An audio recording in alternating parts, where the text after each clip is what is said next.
Hello and welcome to Clearview Television News. We're reaching you live from Nigeria's capital city, Abuja. In the news, couple, 3 others die in road accident along Kubwa Expressway in Abuja. Joint Admissions and Matriculations Board to decide cutoff mark for 2019-2020 admissions on Tuesday. And hundreds of thousands march in Hong Kong against extradition law that critics fear could let China target political opponents.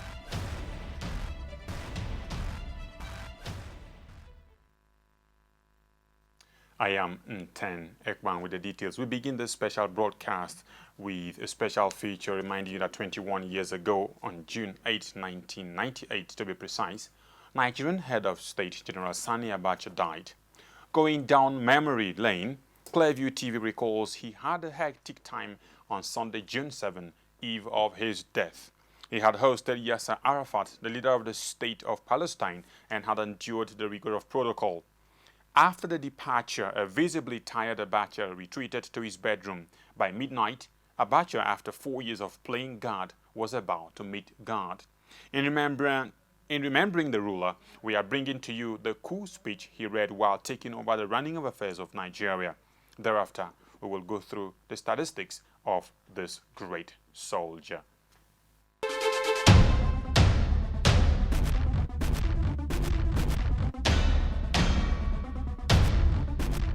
Late General Sani Abacha came at a time Nigerians were praying for a change. When he ascended the throne in 1993, it was with an air of discreet gentility. But 5 years later, Nigerians were writhing in pain. Gabriel Akande will write on the 21st anniversary of the day General Sani Abacha became history. I quote him, "He never pretended to be in the class of an academic professor. He never told anyone that he had the intellectual capacity to solve Nigeria's problems. He was, first and last, a soldier, a crude one for that matter. His hold on Nigerians was unquestionably colossal, brutal, and maximum." Unquote. General Dia, who was the chief of general staff when Abacha died, would have succeeded him, but he was already awaiting a death sentence. 4 people: Abubakar, Lieutenant General Jeremiah Hussaini, then Federal Capital Territory Minister; Major General Ishaya Bemayi, Chief of Army Staff; and Ahigbe, Chief of Naval Staff, were considered. Shortly after the burial of Abacha, a meeting of military officers was convened, and General Abubakar was chosen as Abacha's successor. They all departed for Abuja, and Abubakar was sworn in immediately by the then Chief Justice of Nigeria, CJN, Mohammed Lawal Wales. Let's run down through the statistics of this great soldier. General Sani Abacha was the longest serving Chief of Army Staff, 1985 to 1990. Abacha was the first and only military officer to hold the position of Chief of Army Staff, Minister of Defense, and Chairman Joint Chiefs of Staff at the same time. Late General Sani Abacha was the longest serving member of the Supreme Military Council, SMC, Armed Forces Ruling Council, AFRC, and Provisional Ruling Council, PRC, 1983 to 1998. He served as Minister of Defense and Commander Armed Forces when there was a sitting head of state, Chief Ernest Shoneko. Abacha was perhaps the richest serving military officer in the history of Nigeria. His wife, Miriam, openly defended his wealth by admitting that General Abacha had started doing business when he was just a lieutenant colonel. Even as we now mark 21 years after Abacha's death, millions of dollars and pounds sterling hidden in foreign bank accounts by his regime are still being recovered. Sequel to the resignation of the former head of the interim national government and Commander-in-Chief of the Armed Forces, Chief Ernest Shonekan, and my subsequent appointment as head of state and Commander-in-Chief, I have had extensive consultations within the Armed Forces hierarchy and other well-meaning Nigerians in a bid to find solutions to the various political, economic, and social problems which have engulfed our beloved country and which have made life most difficult to the ordinary citizens of this nation. Chief Ernest Shonekan took over as head of state and Commander-in-Chief of the Nigerian Armed Forces at the most trying time in the history of our country. Politically, economically, and socially, there were lots of uncertainties. Things appeared bleak, and the atmosphere was heavy with uncertainties. However, driven by the belief in himself, his countrymen, and love for his country, he accepted to face the challenges of our time. I will therefore like to take this opportunity to pay tribute to him for his selfless service to the nation. He showed great courage at taking on the daunting task of heading the interim national government, even a greater courage to know when to leave. Many have expressed fears about the apparent return of the military. Many have talked about the concern of the international community. However, under the present circumstances, the survival of our beloved country is far above any other consideration. Nigeria is the only country we have. We must therefore solve our problems ourselves. We must lay a very solid foundation for the growth of true democracy. We should avoid any ad hoc or temporary solutions. The problems must be addressed firmly, objectively, decisively, and with all sincerity of purpose. Consequently, the following decisions come into immediate effect. The interim national government is hereby dissolved. The national and state assemblies are also dissolved. The state executive councils are dissolved. The brigade commanders are to take over from the governors in their states until administrators are appointed. Where there are no brigade commanders, the commissioners of police in the states are to take over. All local governments stand dissolved. The directors of personnel are to take over the administration of the local governments until administrators are appointed. The National Electoral Commission is hereby dissolved. All former secretaries to federal ministries are to hand over to their director generals until ministers are appointed. The two political parties are hereby dissolved. All processions, political meetings, and associations of any type in any part of the country are hereby banned. Any consultative committee, by whatever name called, is hereby proscribed. Decree 61 of 1993 is hereby abrogated. The Provisional Ruling Council is hereby established. It will comprise the head of state, Commander-in-Chief of the Armed Forces of the Federal Republic of Nigeria as chairman, the Chief of General Staff as vice chairman, the Honorable Minister of Defense, the Chief of Defense Staff, service chiefs, the Inspector General of Police, the Attorney General and Minister of Justice, the Internal Affairs Minister, the Foreign Affairs Minister, and the National Security Advisor. Legislative powers will reside in the Council. States will be governed by civilian administrators to be appointed later. Also, a federal executive council will be put in place. Our security system will be enhanced to ensure that lives of citizens, property of individuals are protected and preserved. Drugs trafficking and other economic crimes such as 419 must be tackled and eliminated. On the current strikes throughout the nation, Following the increase in the price of fuel, I appeal to all the trade unions to return to work immediately. We cannot afford further dislocation and destruction of our economy.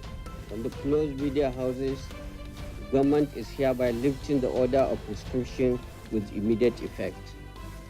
We, however, appeal to the media houses that in this spirit of national reconciliation, we should show more restraint and build a united and peaceful Nigeria.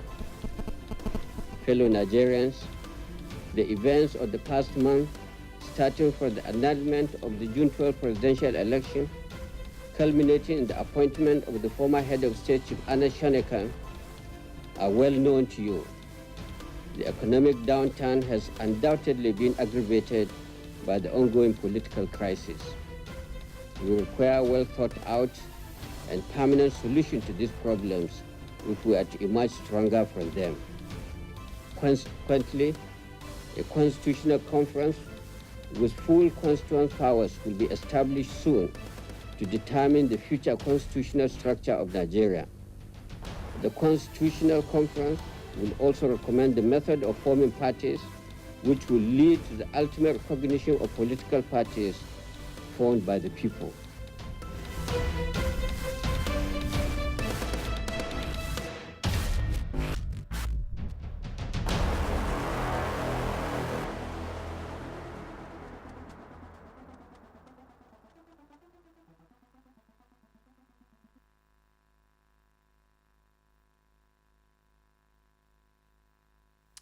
Remembering Abacha there 21 years after. And to our top story for today, 5 persons, including a couple, died in a road accident in Abuja on Sunday. A 6th person who was seriously injured in the incident, which occurred at about 8 a.m. near Setraco Junction along Kubwa Expressway, was rushed to the hospital. According to an official of the Federal Safety Corps, Emmanuel Agbo, the incident occurred when a Toyota Camry car coming from Kubwa area to Abuja city center was hit by a trailer. Agbo told newsmen at the scene of the incident that the impact of the contact with the trailer, which was traveling in the same direction, forced the car with 6 passengers off the road. He said that the trailer did not stop after hitting the car, adding, however, that it was chased and caught by the police. A police officer, Inspector Danjuma Garba, confirmed that the fleeing trailer and his driver had been held. According to him, when the trailer escaped, the police contacted their men and the vehicle was given a chase. The trailer driver was apprehended at AYA area. Similarly, tragedy struck on Saturday along Akure-Owo Expressway in Ondo State as no fewer than 19 persons died in a fatal road accident that involved 2 vehicles that were burnt beyond recognition. Reports say a truck, while trying to dodge a pothole, rammed into an 18-seater bus going from Lagos to the north with registration number YLA25XU. The accident occurred at the Obaile area in Akure North Local Council, which is known for several failed portions. A witness said the head-on collision ignited fire, which affected 2 other vehicles. State Police Public Relations Officer Femi Joseph confirmed the incident and disclosed that the remains of the victims had been deposited at mortuary of the State Specialist Hospital in Akure. Joseph added that the truck driver and his motorboy escaped from the accident scene to avoid a mob action, and their whereabouts remain unknown as at press time. Ahead of the inauguration of the 9th National Assembly, Chairman of the House of Representatives Committee on Science and Technology, Representative Benny Law, wants President Buhari to desist from declining assets to build that much legislative input and the nation's resources have been deployed. Rep. Law, who represents Langtan North-South Federal Constituency of Plateau State, says so many laws that would have positively impacted the lives of Nigerians were passed by the 8th House, but with denied presidential accent. The lawmaker made this known in Abuja on Saturday while giving an account of achievements of the 8th Assembly, whose lifespan officially ended at 12 midnight of Saturday, June 8. Enumerating the achievements of the House under Speaker Yakubu Dogara and his deputy Yusuf Lasun, the legislator noted that the 8th House surpassed previous assemblies in terms of laws passed, She lauded the efforts of two presiding officers of the Apex Parliament and called on incoming lawmakers to synergize with other arms of government in order to build on their achievements. She further noted that the House under Speaker Dogara was able to secure FIRO certification, which enables goods manufactured in Nigeria to be exported to other countries without hindrance. The 8th Assembly was very engaging, and we did a lot of public hearings. We listened to Nigerians, when the bills came, and we took their input into consideration and made sure these bills passed. I think that's a huge accomplishment. I know a lot of you want to know what the challenges were of the 8th Assembly. I think the major challenge really is the getting the assent of the President. After all this hard work and the lawmakers put in so much, and it's a little bit of a bottleneck when some of these bills are not assented to. On the achievements of the House Standing Committee on Science and Technology, which she headed, the Rep. La disclosed that the committee sponsored 9 bills important to national issues and were all passed by the House. And that's why I'm happy to say that I chaired the Committee of Science and Technology in the 8th Assembly. We recorded huge successes because of the committee. Today we have some of our agencies under the Ministry of Science have achieved feats that they've never achieved before. Today, for the first time in West Africa, we have the international ISO, the International Standard Organization certification for the Federal Institute of FIRO.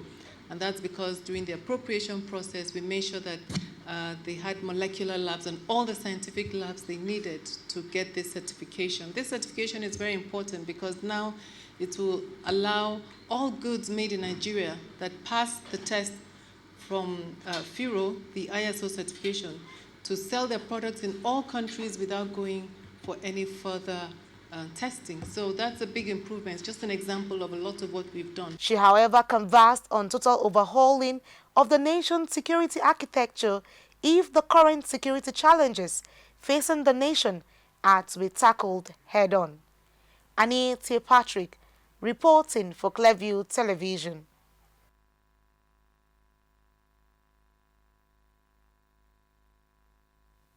The governor of the Central Bank of Nigeria, Godwin Emefiele, says the bank, with some stakeholders, have identified smuggling and dumping as major challenges sabotaging the Nigerian economic policies.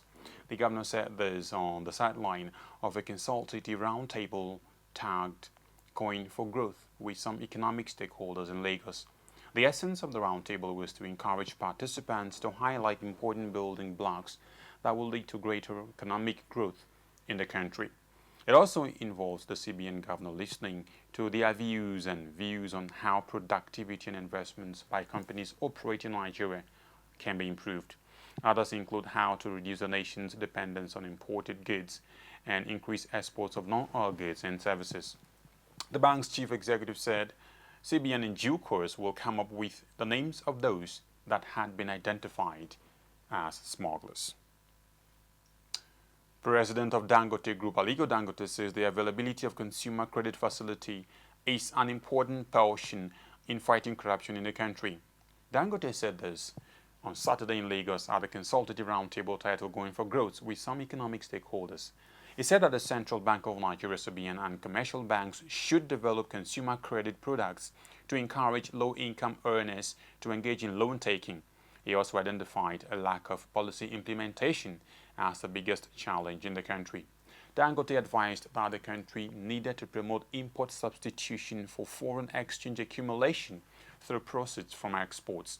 He called for a public-private partnership to boost the nation's non-oil sector of the economy and added that Nigerians should invest in the development of the non-oil sector, which had been left in the hands of foreigners. He urged the federal government to improve more on the power sector, saying no business will thrive with business owners generating power themselves. Dangote said that all stakeholders must come together and support the government in finding a solution to the power challenges in the country. Apart from power, Dangote suggested that government focuses more on 3 areas, namely finance, manufacturing, and agriculture.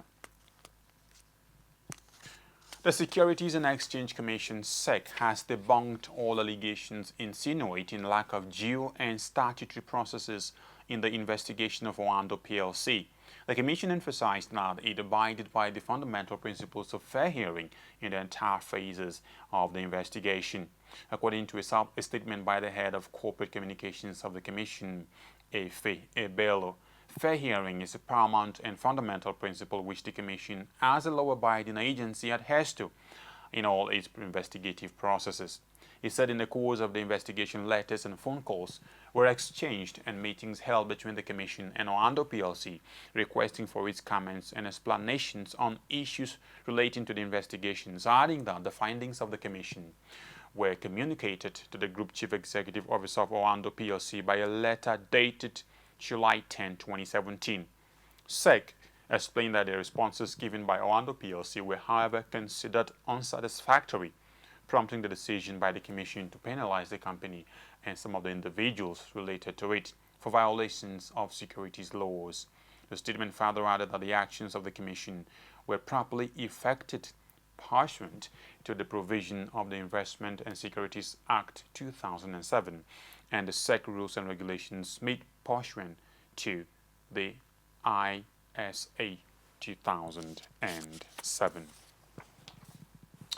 More than 1,500 concerned Nigerians, Socioeconomic Rights and Accountability Project (SERAP), Budget and Enough is Enough Nigeria EIE have filed a lawsuit asking the Federal High Court to restrain, prevent, and stop the National Assembly Service Commission from paying the incoming members of the 9th National Assembly individually and or collectively over 4.68 billion naira as welcome package.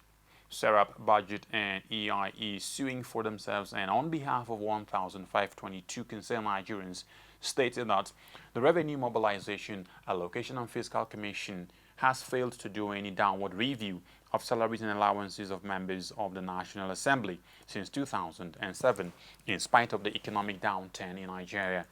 Yet the Commission said it is statutorily required to review the pay of the lawmakers in conformity with the country's economic realities and to achieve fiscal efficiency.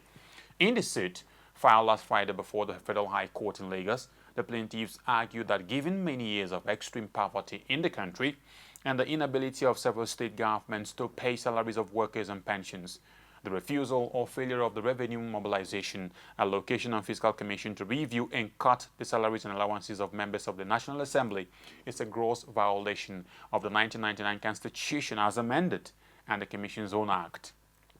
Joined as defendants in the suit are the Senate President, Speaker of the House of Representatives, National Assembly Service Commission, and the Revenue Mobilization, Allocation and Fiscal Commission. The plaintiffs also argue that the duty of the RMAFC to review the salaries and allowances of members of the National Assembly is mandatory and the Commission cannot choose to not comply. You're watching the news coming to you on Clearview Television. We'll take a short break, and when we come back, more stories. Please stay with us.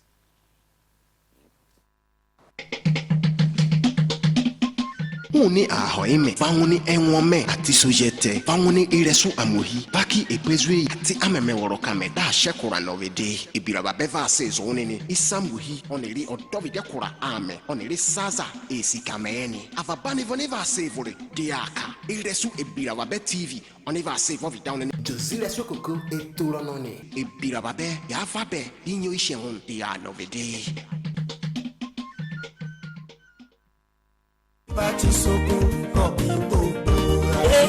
Látòrí ìdárayá yí orí ọ̀dọ̀ látòrí ọ̀dọ̀ olóṣèlú títí dé orí ọ̀hún lọ́balọ́ba àti ìjòyè ra wọn yìí. Ẹ̀kọ́ àti àṣà àti ìṣera ètò ẹjáyé ìgbọ́ra ó ti rá láti jẹ́ àwọn ọ̀pọ̀lọpọ̀ ní tẹ̀lẹ̀ ní agbègbè àti àyíkára lílẹ̀ ọkùn agbọ́ra àwòrán níbi ẹ̀tí yàwòrán ètò ẹjáyé ìgbọ́ra àti mọ́rin gbogbo níbẹ̀ tẹ̀lẹ̀ àwòrán lórí rẹ̀.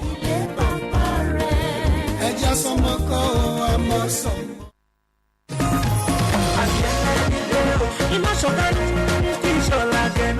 Wow! Ekide ṣe wa gẹ̀gẹ̀dẹ̀dẹ̀ jẹ́ kó máa gbómú wẹ. Ekide ṣe odúkanikebi kọ́lọ́yọ́gbá. Ká àwọn dúgbẹ́dẹ̀ ní àwọn ọmọ àgbàdùfò ọ̀nẹ́kẹlẹ́ polúbulẹ̀. Mánike kọ́má alùpùpù máa gba báyìí alùpùpù máa kọ ìchíwa ìgalà. omi kuna kai shoma me kukoja ne igala de edomi shebo kubojile uchoma me igala lakina gowa oji television kide loba ekidere ma bino.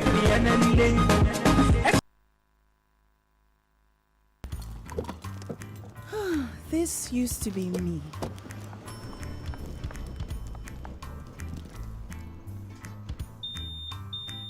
But that was before I got the perfect bag. It's handy and easy to use. All I need in one compact space, just like my MTN Extra Value plan. I used to get one plan for my calls and then try to remember which data plan worked for me. Roaming was a totally different ballgame. Not anymore. I've got the MTN Extra Value all-in-one plan. If you're a data buff like me, you get extra data with some talk time. And if you like to make calls, you get extra talk time with some data. And when I'm abroad, I automatically browse, chat, and call right on the same plan. MTN Extra Value was made just for me. More of data or calls, whichever one you prefer. MTN Extra Value is made just for you.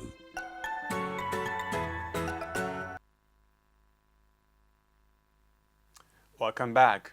The Joint Admissions and Matriculations Board (JAM) will meet stakeholders on Tuesday to decide the cutoff mark for the 2019-2020 admission. The 2019 policy meeting with stakeholders will hold on Tuesday, June 11 at Bongan, Osun State. JAM's head of information, Dr. Fabian Benjamin, disclosed this in a statement on Sunday in Abuja, the nation's capital. Benjamin said the official cutoff mark for the 2019-2020 admission will be made public at the end of the policy meeting. He advised candidates to disregard any cutoff mark being peddled by fraudsters, describing it as fake. He said a clarification became necessary following speculations and the board had fixed the 2019 Unified Tertiary Matriculation Examination cutoff marks. The board added that candidates should not also believe some rumor that the candidate could have two different results released by the server. Benjamin also advised candidates to print the admission letter, as they may not have been deemed to have been admitted. Meanwhile, the board said it has successfully secured conviction for 15 persons who were involved in double registration, examination malpractice, and other infractions during the conduct of the UTME. The board said some of the convictions were secured in Zamfara, Kebbi, and other states. The overall best candidate in the 2019 Unified Tertiary Matriculations Examination UTME, Ekene Franklin Ezenwala, formally received his $40,000 Presidential Scholarship Award from the representative of the Academic City College, Ghana, at the weekend in Lagos. The presentation was witnessed by his mother, Mrs. Chinelo Ezenwala, a team from his school, Meiran Community School, led by the Vice Principal, Mrs. Toyin Ogunleye, and Professor Adewale Sholarin, who runs the non-profit organization, International Academy for the Gifted, that recommended him for the scholarship. Speaking during the presentation of the university's Lagos office in Isolo, Senior Admissions Manager in Nigeria, Mrs. Ogechi Ekpe, said Ekene was not given the scholarship just because he scored 347 in the UTME, the highest in the country, but because he had been recommended by Professor Sholarin, who runs the programs and competitions that identify and rank gifted children in Africa. Sholarin, a professor of algebra at the National Mathematical Center, Abuja, said Ekene was recommended for the scholarship because he had been ranked as gifted, having participated in the international competitions like the American Mathematics competitions and Kangaroo Sans Frontiers Mathematics competitions with children in about 120 countries.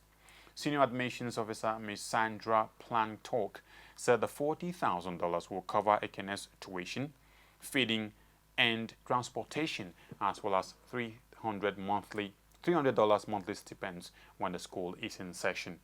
Planktalk added that Ekene will benefit from the institution's small class size, well-equipped facilities, practice of yearly internship, action-based learning that allows students to practice what they learn, and entrepreneurship training.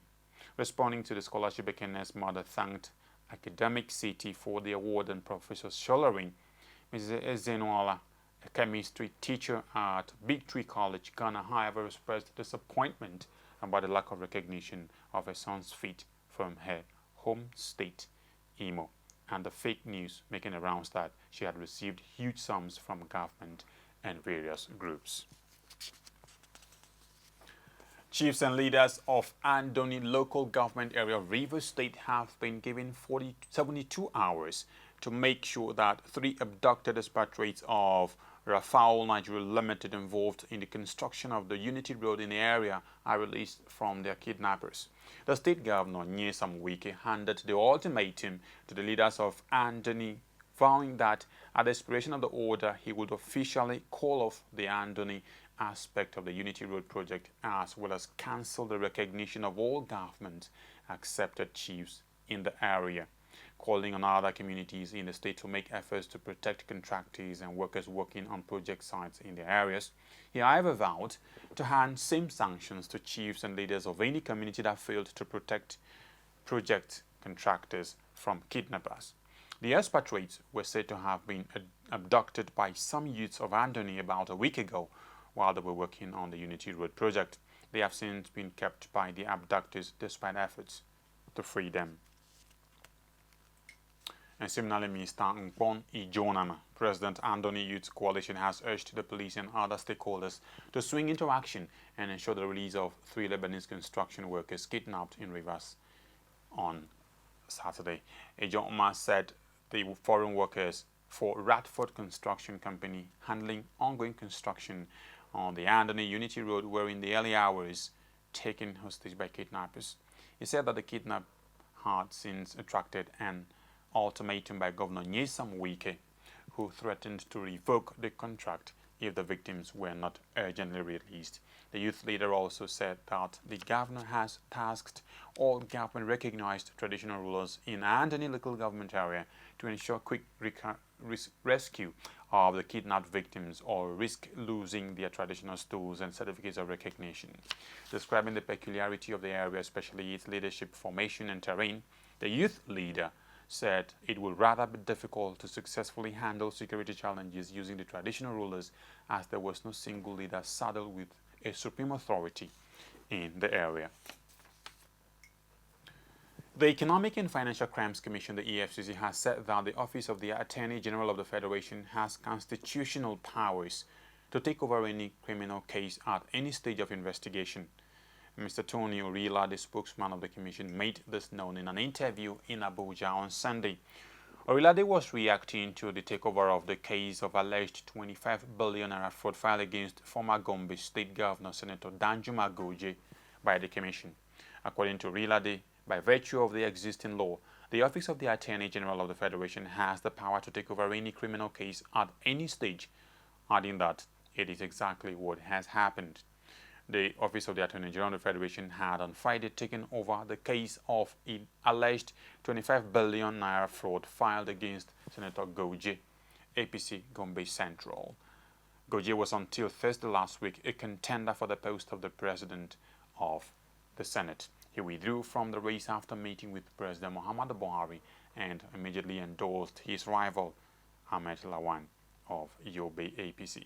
Section 174A1 of the 1999 Constitution states that the Attorney General of the Federation shall have the power to institute and undertake criminal proceedings against any person before any court of law in Nigeria, other than a court-martial in respect of any offense created or under any act of the National Assembly. While Section 1B of the Act says to take over and continue any such proceedings that may have been instituted by any other authority or person. For almost 80 years, the FCC had been prosecuting the former governor until Friday, June 7. The case, which was before Justice Babatunde Kadiri of the Jos Federal High Court, too, had even gone to the Jos Court of Appeal over the remaining 2 count charges out of 21 filed against him by the FCC. The appellate court is yet to fix a date for the hearing of the appeal. When the case came up for an emergency hearing before Justice Kadiri, the EFCC counsel Wahab Shitu told the court that the agency was withdrawing from the case and handing it over to the Office of the Attorney General of the Federation for continuation. Responding, Mr. Paul Erokoro, SAN, did not object to the EFCC withdrawing and handing over the case to the Attorney General of the Federation. Mr. Pius Asika, counsel from the Office of the Attorney General, however, announced his appearance for the case. Asika then applied for an adjournment to enable him prepare for the case proper, having come into the matter. The Deputy National Chairman North of the All Progressives Congress, the APC, Alhaji Lawal Shuaibu, has said the panel set up by the party to discipline him lacks the legal backing to do so. Shuaibu had written a letter asking Adams Oshiomhole, national chairman of the party, for his lack of leadership ability. He also accused Oshiomhole of making the party lose more states to the People's Democratic Party at the last general elections. The National Working Committee of the party set up a 5-man committee headed by Otumbani Adebayo, Deputy National Chairman South, to probe and discipline Shuaibu, who had been championing the Oshiomhole Must Resign campaign. In his letter to the committee, Shuaibu stated that only the party has the power to discipline him, relying on Article 21 of the party's constitution. He argued further that Oshiomhole could not head a meeting and set up a committee to probe himself, describing members of the committee as people who might be culpable in some instances. Shuaibu urged the head of the committee to follow the due process of the law and refrain from putting the cart before the horse. A National Vice President Zone D of the Nigeria Union of Journalists, NUJ, Wilson Baker, has applauded the verdict given by a high court in Nasarawa State declaring illegal the demolition of Breeze FM station by the state government. Baker made his feelings known in an interview in Lafia on Saturday. The Lafia-based station was demolished by the Nasarawa Urban Development Board, an establishment of the Nasarawa State government, over alleged violation of structural approvals on May 20, 2017. Angered by the NUDB action, the management of Breeze FM 99.9 went to court to seek redress. Justice Rose Soji of the State High Court 4, sitting in Lafia on Friday, June 7, delivered judgment on the matter and declared the demolition of the radio station illegal. The judge also awarded 67.3 million damages to the proprietor, Mr. Aboki. Reacting to the development, Baker said he was overjoyed with the judgment, which according to him was a victory for free press in the country. Baker expressed hopes about that the judgment will send a clear warning to Nigerian politicians and leaders, as well as the public, not to infringe or gag free press in the country, as they were a strong pillar of democracy. The NUJ executive, who expressed optimism that Breeze FM will still win if the judgment was appealed, urged Nasarawa State Governor Abdullahi Sule to shelve nursing the idea and abide by the High Court judgment. According to him, such move will send a clear signal that his administration has a different perspective and values the role of the media in the state and the country at large. Kano State Commissioner of Police Mr. Ahmed Ilyasu on Saturday suspended permission for rallies, processions, political gatherings and assembly aimed at promoting particular interest in the state till further notice. According to a statement signed by the State Command's Police Public Relations Officer, DSP Abdullahi Haruna, the suspension was as a result of prevailing security situation in the state. The statement noted that the action is to prevent and avert any threat, breach of the peace or breakdown of law and order in the face of various security challenges in the state. The statement warned members of the public, civil society organizations, political parties and NGOs and other groups under whatever guise to adhere to the suspension order until further notice. This, he said, is to ensure lasting peace and unity in the state, noting that any person or group of persons found to engage in any unlawful assembly will be arrested and prosecuted in the court of law.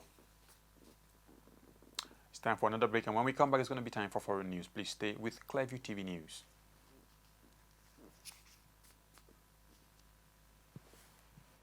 This used to be me.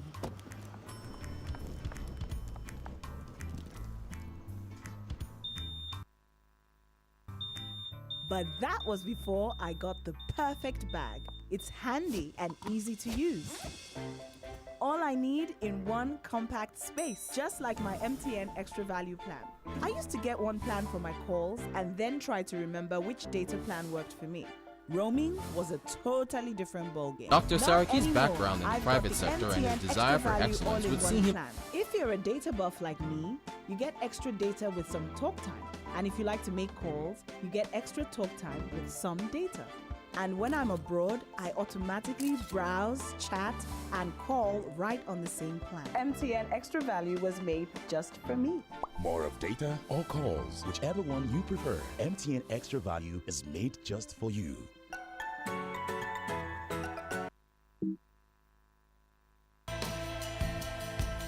Watching Clearview TV. Don't touch that, Mr. Real. Mr. Legbebelo said that. Oh, Lord, God bless you. My name is Olariwaju Torusheju, popularly known as Ambassador Wahala. You are watching Clearview TV. Don't touch the dial. If you touch the dial, all you need to do is to increase the volume. If you change up 75% of your life, now you don't change. So, hi there, my name is Feza from Tanzania, and keep watching Clearview TV. Mwah. Ladies and gentlemen, this is Harry Song, aka Mr. Songs, aka Chacha King, aka Baba for the Girls, aka. Thank you. You're watching Clearview. Don't go nowhere. Stay in this place because it's very clear and the view is bright. Thank you. I love you.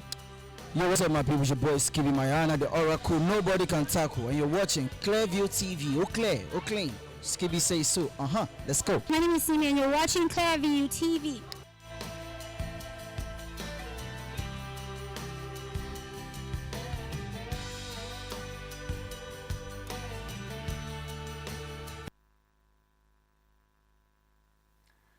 Welcome back. On the foreign scene, Sudanese security forces have fired tear gas and live ammunition to disperse protesters setting up barricades in Khartoum. At least one person was killed in the northern district of Bahari, according to Dakti's aligned to the opposition. Campaigners called for ongoing civil disobedience from Sunday to make it as difficult as possible for the military to govern Sudan. It comes days after a military crackdown left dozens dead. A number of Sudan's banks, airports and electricity workers were arrested ahead of a strike against the military rule. The Sudanese Professionals Association SPA says employees are also being threatened by the authorities to scare them into going to work instead of taking part in a nationwide strike. The ruling Transitional Military Council TMC has made no comment. The military took over Sudan after persistent protest led to the ousting of long-time President Omar al-Bashir in April. They promised a transition to civilian rule, but pro-democracy campaigners say the military council cannot be trusted after Monday's crackdown against the sit-in demonstration in Khartoum, and they have rejected an offer of talks. In separate development, 3 opposition figures involved in mediation efforts have been arrested. Groups of young men have set up barricades in roads as part of the civil disobedience campaign. Hundreds of thousands of people have marched in Hong Kong against a law critics fear could let China target political opponents in the territory. The controversial extradition bill will allow suspected criminals to be sent to mainland China for trial. The protests are thought to be the biggest since the 2014 umbrella movement, which saw hundreds of thousands take to the streets. The government says the bill has built-in protections and will plug loopholes. Hong Kong's leader Carrie Lam has pushed for the amendments to be passed before July.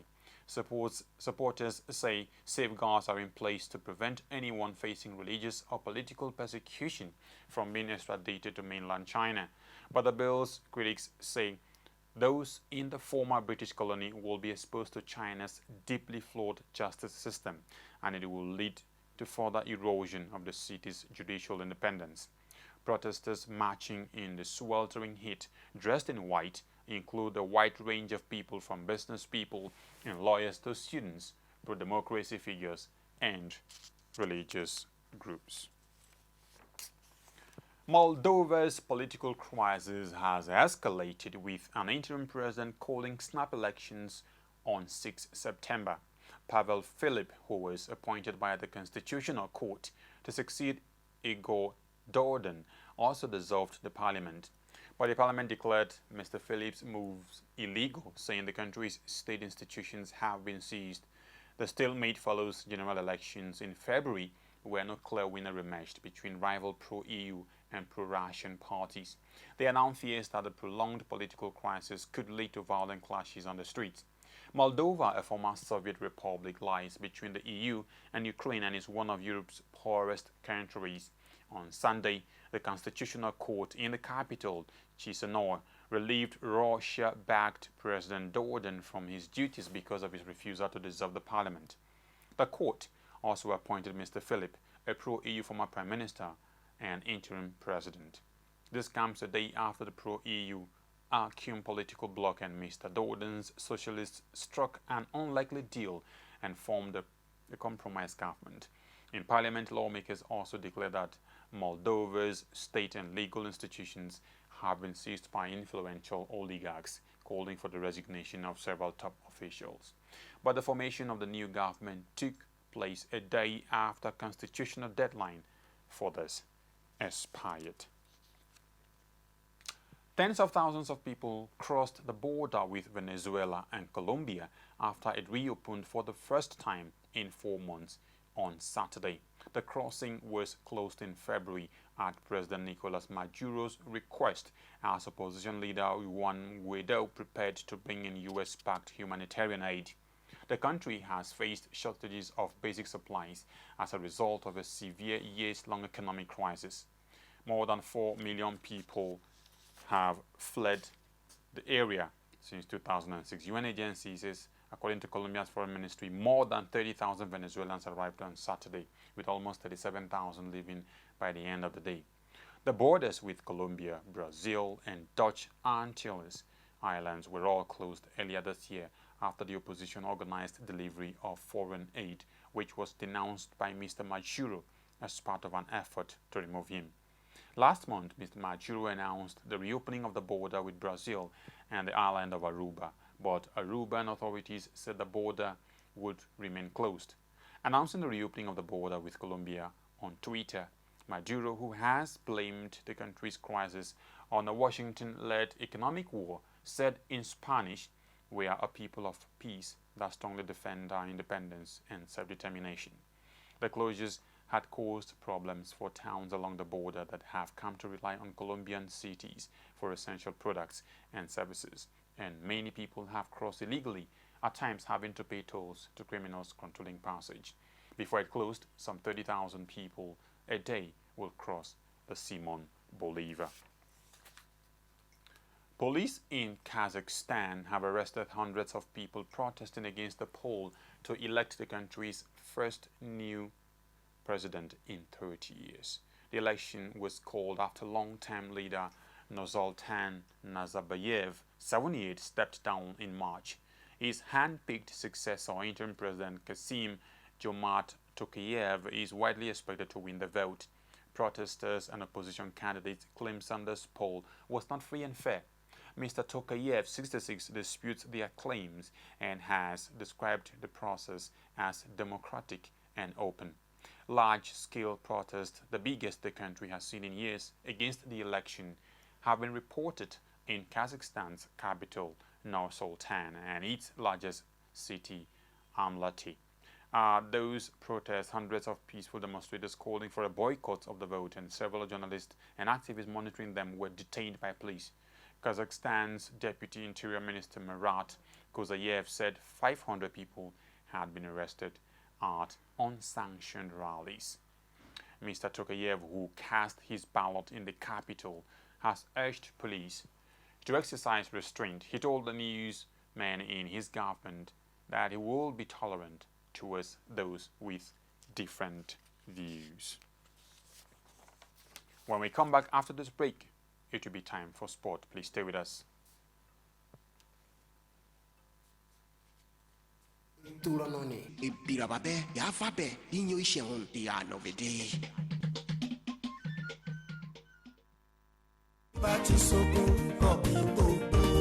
Hey, látòrí ìdárayá sí orí ọ̀dọ́ látòrí ọ̀dọ́ olóṣèlú títí dé orí ọ̀hún lọ́balọ́ba àti ìjòyè àwọn yìí. ẹ̀kọ́ àti àṣà àti ìṣera ètò ẹ̀jáyé ń gbọ́ra ó ti rá láti jẹ́ àmọ́ ọ̀pọ̀lọpọ̀ ní ṣẹlẹ̀ ní agbègbè ra àti àyíká ra lílẹ̀ ọkùn ẹ̀ agbọ́ra ẹ̀ àwòrán níbi ẹ̀ ti yá àwòrán ẹ̀ ètò ẹ̀jáyé ń gbọ́ra àti muarin gbogbo ní bẹ́ẹ̀ ṣẹlẹ̀ ẹ̀ àwòrán lórí rẹ̀. ẹja sọmọ kọ́ ọ àmọ́ sọ.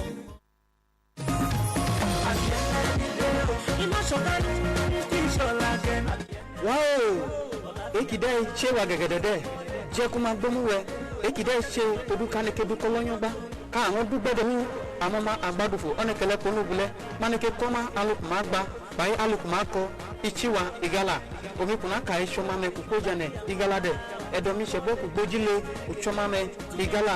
Lákìlá gòwá ojí tẹlifíṣàn kìdẹ́ lọ́gbà. Ẹ̀kídẹ́rẹ́ máa bínú.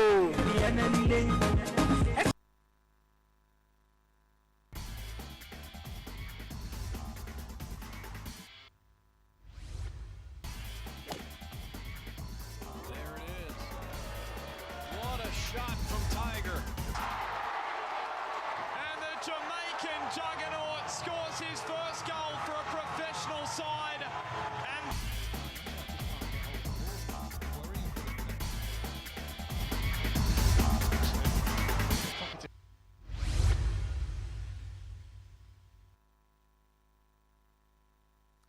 welcome back. And in sports, Christine hit a hat-trick to ensure Brazil barely missed the injured star Marta and opened their Women's World Cup campaign by brushing aside Jamaica 3-0 in Grenoble on Sunday.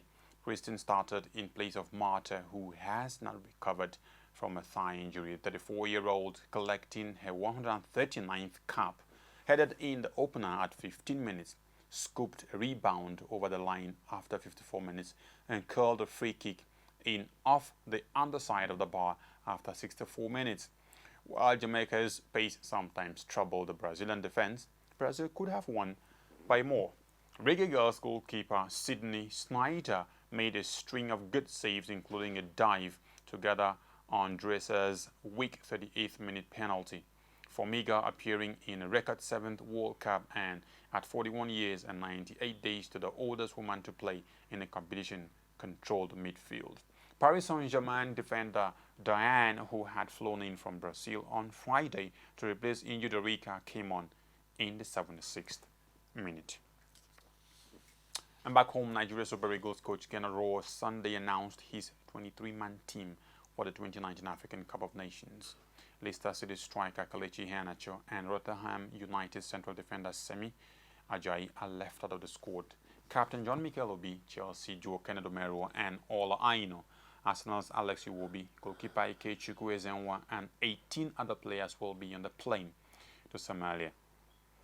The Super Eagles players and officials were due to depart Asaba on Sunday, but there was a change of plan and the latter left during the later part of the day. Former Nigerian international Joseph Yobo has thrown his weight behind the Super Eagles to impress in the 2019 Africa Cup of Nations AFCON in Egypt. The Gannett Raw two-third side will be making a return to the biennial tournament since Yobo captained them to their third title in 2013, having missed the 2015 and 2017 editions. Gannett Raw has named largely an inexperienced 25-man provisional squad for the competition, as many of the players will be making their first appearance in the tournament. Notwithstanding, the 38-year-old former Everton FC of England defender is hopeful that the Super Eagles can deliver in Egypt. Yobo said he had played with a squad full of talented and established players, yet finished third in 2002, 2004 and 2006. He recalled that in 2013, when they had an inexperienced squad, they ended up as champions, and gave kudos to the late coach Stephen Keshi for such a brave move. He said Gennett Raw has selected a squad he believes can do the business, and so all is left for fans to do is to support them. FIBA Africa has confirmed Senegal as the host country of the FIBA Women's AfroBasket 2019. The Continental Women's Basketball Bonanza will take place from August 9 to 18 at the newly built Arena Dakar on the outskirts of the Senegalese capital city.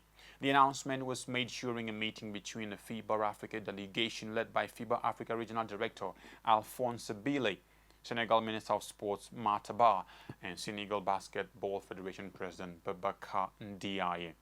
The tournament returns to Dakar for the first time since 2007 when the hosts finished second in the 12-nation event.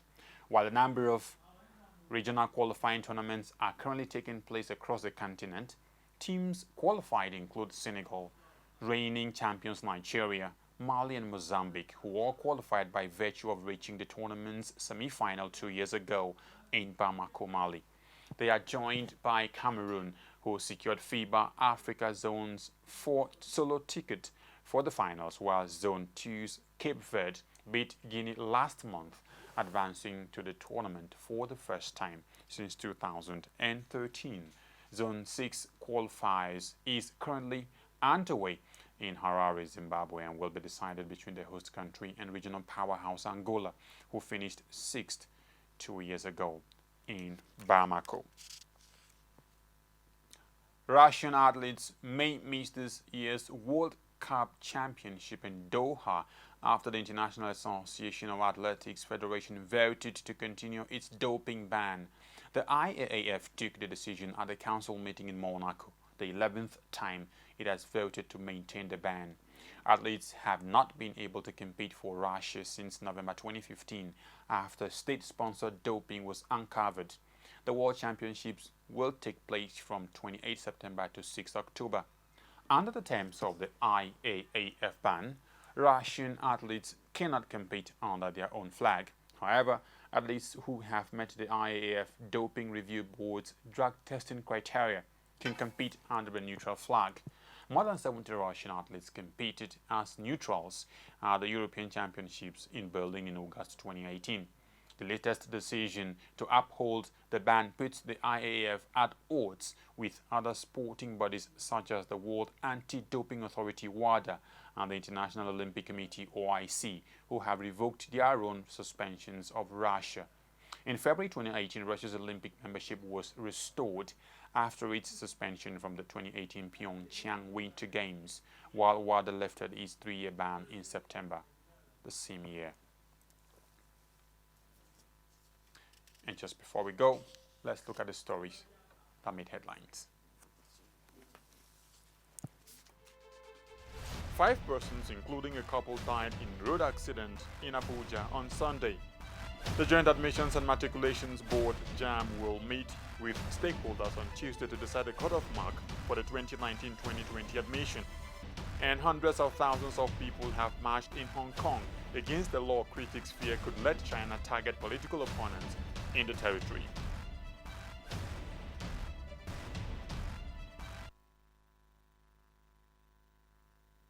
Remember that you can subscribe to our YouTube channel via Clearview TV, like us on Facebook via Clearview Television Online, follow us on Twitter at Clearview Online, as well as Instagram at Clearview TV_NG.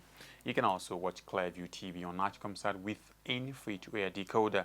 For details, contact your local installer. I am Nten Ekpang. Many thanks for watching.